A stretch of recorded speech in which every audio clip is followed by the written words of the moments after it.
Hello and welcome to another one of my live streams. Let me just check my mic volume here. Oh, levels look good. We are good to go. So, we're getting things kicked off a little bit earlier than originally scheduled, but I'm ready to get this stuff going. So, we are doing my high school football championship series tonight. We're finally kicking it off. So, week one is ready to go. Just a couple of notes real quick. I'll go over a quick review. If you haven't already, please go back and watch my preview show. I did a whole preview show where I previewed each of the teams that we're going to be covering, that we're going to be doing. I gave you a kind of a preview look at the uniforms, the rosters, gave you a little bit of information about each team, and also the intro. It's a little bit lengthy. It's probably about 30 minutes or so, just me rambling, but there's some important information in there, so it's kind of worth sitting through to give you some important information regarding these created teams that I'm using and why things are the way they are, so to speak. So if you've got any questions or anything concerning the ratings and the rosters and the names and all that other good stuff, all that information is going to be in that intro section. So it's like I said, it's a little bit lengthy, but it's worth to sit through to get all the information that you need. And then if you want to sit through the individual teams to find out about the individual teams at a later time, you can. I've kind of got those separated in a playlist where you can watch them individually. So anyway, uh, to get past all of that, what we've got 8 teams. These are all from the Houma Thibodaux area of South Louisiana. These are all high school teams that I've created in the Team Builder app for EA Sports. With the 8 teams, we're doing a full 7 game schedule. Each team is going to play each other once throughout the season. So we're going to do, like I said, a full schedule. We've got 4 games each week that we're going to be doing. We're going to be doing CPU versus CPU. So this is going to be a slow sim series that we're doing. We're going to sit back and watch it. I'll do an intro.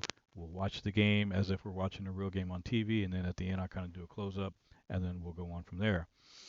I've got it set for varsity difficulty just to give you the technical ins and outs of it. It's set on varsity difficulty, and the reason for that is I've done a lot of test simulations in the background and leading up to this, and I find with the sliders that I'm using, I'm getting the best results from the varsity difficulty. So we'll see. Hopefully, fingers crossed, this will work out well.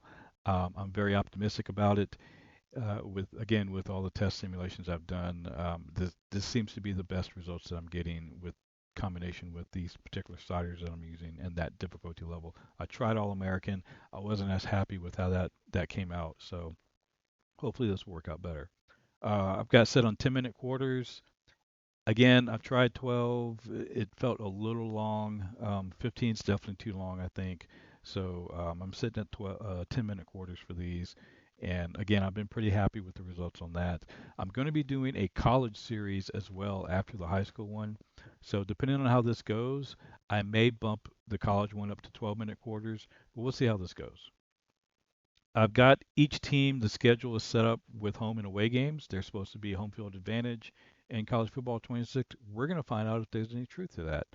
Um, it's set up with a 7 game schedule, of course. I can't have exactly 4 home, 4 away, but I've tried to keep it as even as I could. So we're going to have either 4 home and 3 away games or 3 home and 4 away games.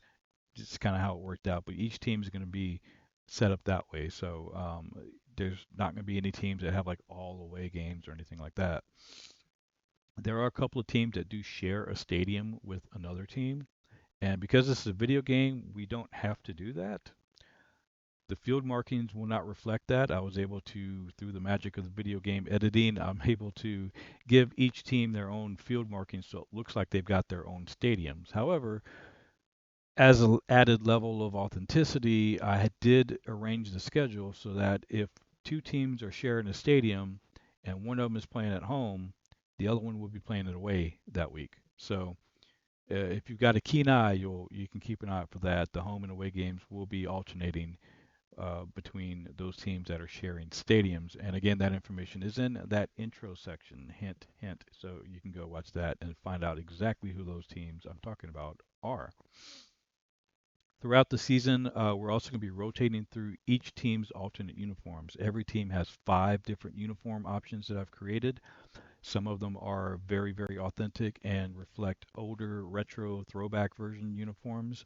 Some of them are just brand new uniforms of my own creation, trying to get creative with their colors and logos and whatever I can do with them to give them just that fifth uniform option. So all teams have as many options as possible. But we will be rotating through them throughout the season.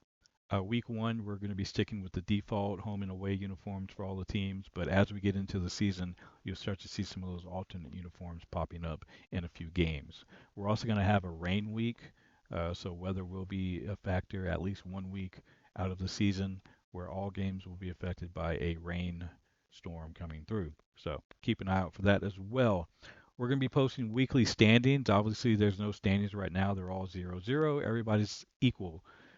But after week 1 is finished, we're going to I'm going to start posting up the weekly standings, and we'll keep track of the wins and losses of each team, where each team is going to be ranked. And then once we get to the end of the season, we're going to go right into the playoffs, and we're going to set ourselves up the playoff. The only thing with the playoffs is I'm still trying to determine if we're going to do a 6-team playoff with the top 2 teams having a bye week, or if we're just going to go straight into a 4-team playoff with the top 4 teams. I'm leaning towards a 16 playoff. Feel free to drop your comments and suggestions on which you would rather see. Keep in mind, there's only 8 teams that we're dealing with, and I'm not scheduling these teams against any college teams that are on College Football 26. They're only playing each other, so we're just keeping this strictly a high school simulation, even though it's a college football game that we're plugging them into and playing them as. Um, so with only 8 teams, would you rather see just the top 4 go in, which only gives us a 2-week playoff, or would you rather see the 6-team playoff system where you've got the top 2 teams getting the bye week, and that gives us at least an extra set of games for the playoffs that we could do? Um, Let me know. I'll weigh out the options, and we'll kind of see how things shake out at the end of the season and kind of go from there. All right. With all that said, without further ado, let's get into it. The time for talking is over. So, we are going to pull this up, and bear with me just one quick second.